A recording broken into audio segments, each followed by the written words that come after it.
Bien, continuando con la definición de curvas de nivel, ya vimos que son curvas las cuales tienen la misma altura.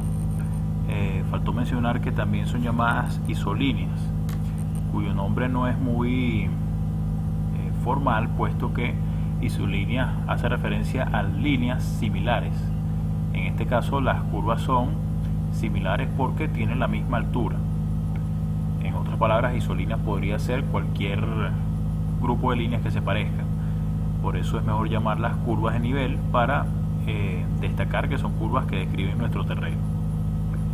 Entonces, esta sería la perspectiva de nuestras curvas de nivel. Esto sería un detalle muy pequeño de dos curvas.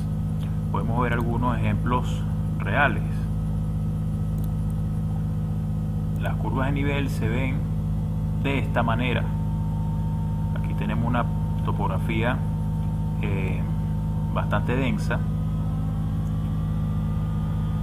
Esta es una extensión de terreno que está en un lugar llamado Puerto Maya, al sur de al oeste del estado Vargas, hacia las costas del estado Aragua. Esta topografía se levantó con la finalidad de hacer un proyecto para un embalse. El embalse es esto que vemos acá. Entonces, bien, veamos que tenemos distintas curvas. Mientras las curvas están más unidas, me dice que el terreno es más empinado, puesto que la escala horizontal es la misma para todo el plano. Entonces tenemos lo siguiente. Vamos a ver, por ejemplo, esta curva. La cota de esta curva son 240 metros, mientras que esta tiene 230. Es decir que desde este punto a este punto hay una diferencia de 10 metros. Entonces, viendo esto, si yo camino de aquí para acá, yo voy a tener que recorrer una distancia de 170 metros. O sea, es bastante plano. En 170 metros yo apenas voy a subir 10. En cambio, si tuviera que caminar por esta zona que está acá, dense cuenta, voy de este punto. No, acá me equivoqué. Es esta. Voy de este punto que tiene 230 al punto de 240. Si yo quisiera hacer ese recorrido por este lado, voy de la misma altura de 230 a la de 240. Voy a recorrer en horizontal apenas una distancia de 20 metros. Entonces podemos ver una vista de perfil, una relación módulo-desnivel de la siguiente manera. Es decir, en el primer caso yo tendría acá 174 metros aproximadamente y tengo que subir 10. Entonces la pendiente que se forma acá, vean que es bastante suave. Podríamos también medir el ángulo que se forma entre estas dos líneas, que es aproximadamente 3 grados. En cambio, si yo hubiera tomado el otro camino, que es el de recorrer 20 metros en horizontal, 10 vertical, estoy ganando la misma altura, pero ahora veamos que mi pendiente es mucho más pronunciada. Si quiero identificar el ángulo entre estas dos líneas, veo que el ángulo es 27 grados, es decir, casi 10 veces más que este camino que tomé acá. ¿Para qué es útil esto? Bueno, cuando yo voy a crear rutas, vialidades, accesos a un lugar determinado, yo tengo que identificar cuál es el mejor camino. Eso lo hago haciendo relaciones de módulo de desnivel en distintas partes de la topografía para identificar cuál es la pendiente. Ahora bien, esto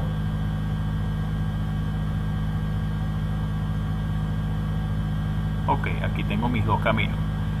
En otras palabras, si yo estoy en esta zona, supongamos que estoy por acá, punto medio, y yo quiero avanzar,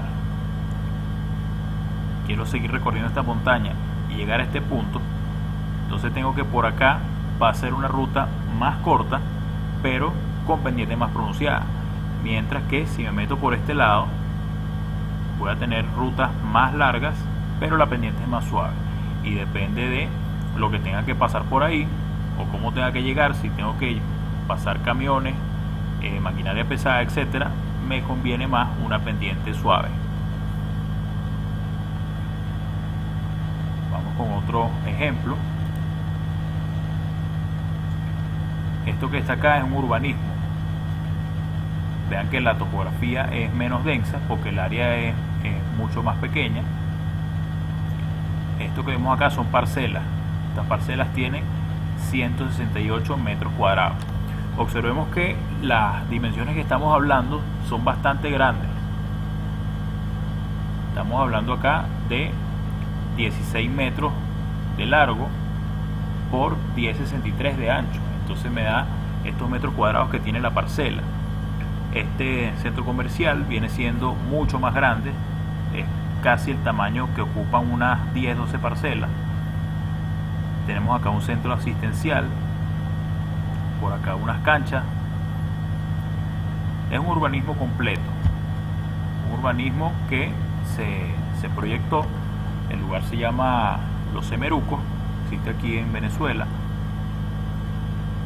Y aquí tenemos la topografía del terreno. Aquí tenemos una serie de parcelas. Acá un terreno destinado a una escuela. Vamos a limpiar un poco esto para mostrar netamente el terreno.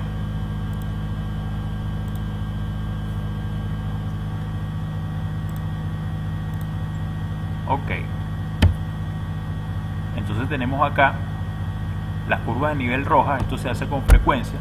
Yo cada ciertos intervalos puedo definir o remarcar una curva de nivel en específico. Por ejemplo, acá tengo la de 410 metros.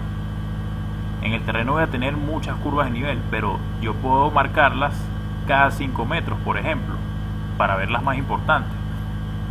Entonces acá voy a tener la de 410, aquí tengo la de 415. Entre estas dos hay 5 metros. En este caso de este plano fueron marcadas cada 2.5 metros. Por lo tanto, esta curva que está acá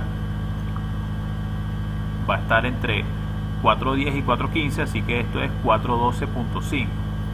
Si esto es 4.12.5 y esto es 4.10, lo que me está diciendo es que de aquí en esta dirección yo voy subiendo. Por lo tanto, tengo 1, 2, 3, 4 y 5 escalones.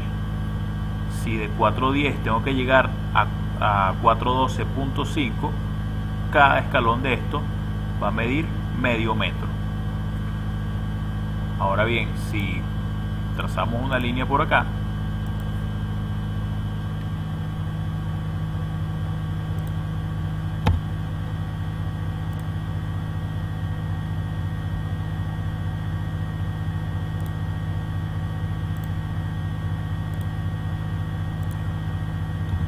si trazo esta línea, vemos acá que la longitud de esta línea son 7 metros.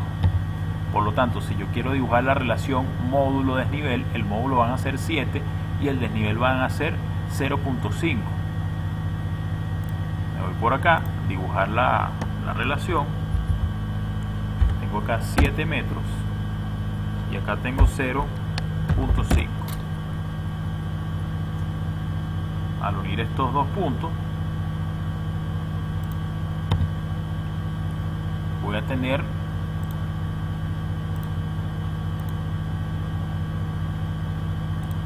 un ángulo de 4 grados. Entonces así yo tengo una mejor interpretación de lo que es el terreno. Veamos que este terreno es bastante uniforme, como es una topografía destinada a viviendas, a uso residencial. Por eso es que tengo estas curvas, digamos, llanas. Vean que la distancia entre ellas es muy parecida.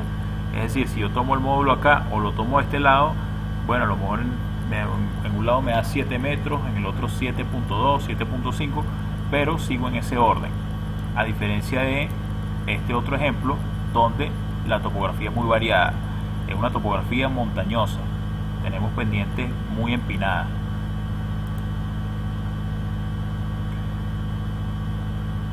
¿Qué diferencia hay entre esta topografía y la otra?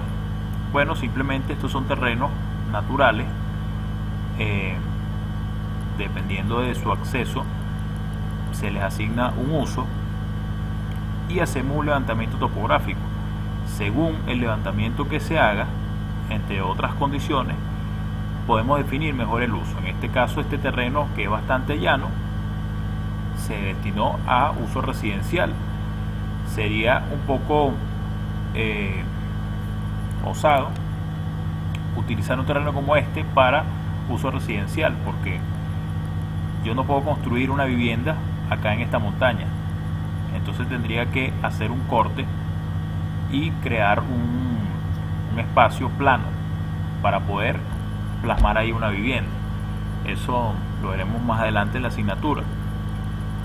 Pero son procedimientos que, aparte de hacerlos en diseño, en proyecto, requieren dinero en obra. Entonces, por eso es que tenemos que los terrenos más montañosos, más empinados, tienden a ser económicos, y los terrenos más planos tienden a ser más costosos, porque hay que realizar menor intervención. Lo otro que hay que ver son los servicios. Bueno, si voy a pasar una tubería acá de agua, de electricidad, tengo que crear caminos por donde pasen los postes. También tengo que crear vías de acceso. Entonces, teniendo un terreno como este, es algo muy complicado. Mientras que un terreno como este, fácilmente por acá se puede formar una vía con una pendiente que ya vimos que no es nada pronunciada, y por ahí puedo llevar los puntos de electricidad, los puntos de agua, las descargas de agua servida, las descargas de aguas de lluvia, etcétera.